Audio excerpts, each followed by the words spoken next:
Thank you for coming out to your Ignite House groups. We're getting ready to shoot the Ignition Point video, but before we do that, I had a couple quick announcements for you. First of all, I want to say a big shout out to all of you students that came out to your See You at the Pole events at your school. It was amazing to hear your stories, and it's always awesome to watch students share their faith with others. And so thank you for being a part of all of the events at all of your different schools. That was very cool to see. Also, a big, huge thank you to every single one of you that volunteered this weekend to make this weekend at Southeast work so well. It could not have happened without you. You guys were out there serving communion and being door greeters and helping out with everything that was going on in the lobby. A big shout out to every single one of you. A huge shout out to our worship band who did an amazing job leading worship from the stage. So thank you very much for everything that you did. This Friday night is a tailgate with Team Hutch at Sports Authority Field before the Shap Legend football game. So we'd love to see you guys out there. Team Hutch will be there at 6 p.m. So if you are going to the game that night, make sure you come and find us out in the parking lot before the game. The game starts at 7. If you signed up to be a part of the Buddies, there is a training coming up on October 9th. Heather will be sending out more information about that, but we want you to circle on your calendar October 9th, a very important training that you'll need to be a part of in order to be in this buddy program. So make sure that you mark your calendars for that. And then on October 11th is our Ignite in the Den.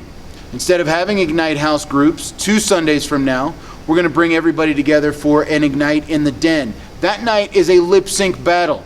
You're going to have to go to our website to register your song if you would like to perform in the lip sync battle. You do not want to miss the prize for the winner.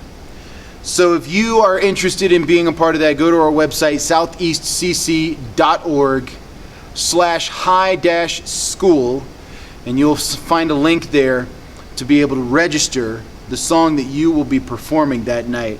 We're looking to have a really, really fun time. Now let's jump into our Ignition Point video.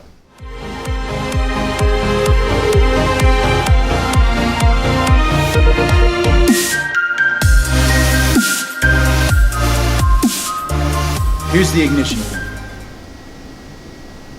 How long have you prayed for one specific thing to happen? Maybe it was a specific need or a prayer request from a friend.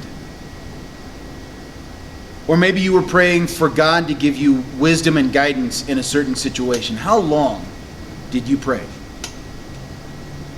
I remember as a high school student, some of our student ministry leaders were a couple who had come out of a deep addiction to drugs, to finding freedom and hope in Jesus Christ.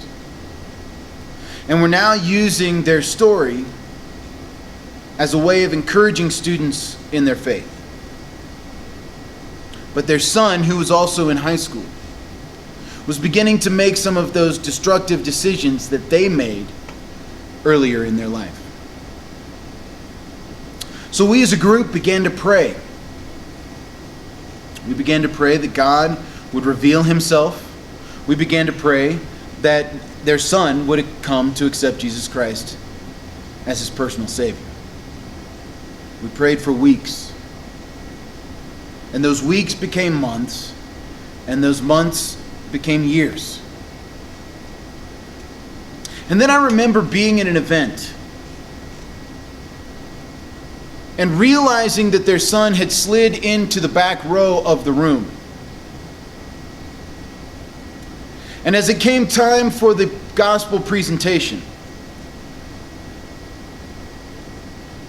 the friends that were around me, we corralled together and we began to pray that God would do something tonight.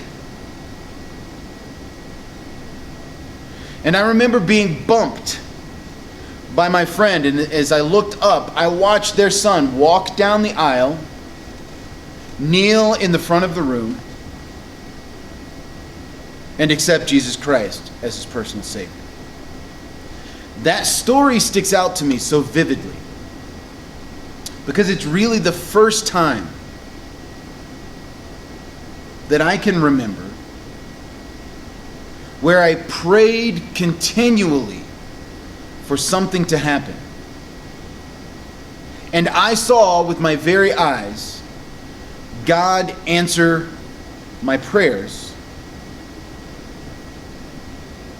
as I watched this son see a moment of life change.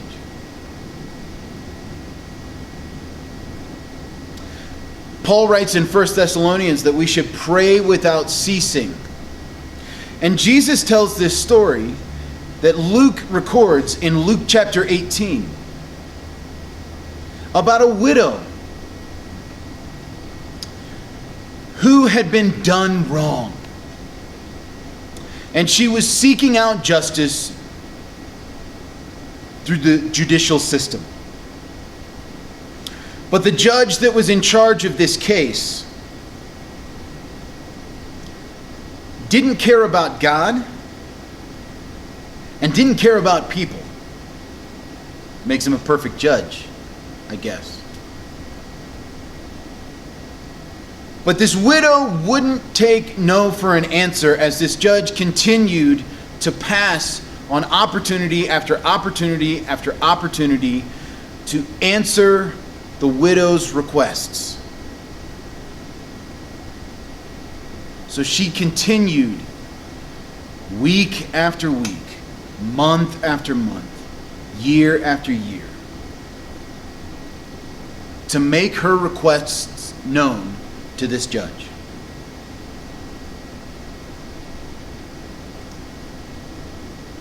And as an encouragement to us in our prayer, Jesus wraps up this story by saying that the judge finally responds to the woman's requests. Not in the name of justice, not in the name of being a good person, but simply because this woman wouldn't let it go. So the challenge to us as we spend time in prayer is that we don't let it go. And that we continually seek after what God desires in each of the situations that we may be involved in. Sometimes it will take weeks. Sometimes it might take months. Sometimes it might take years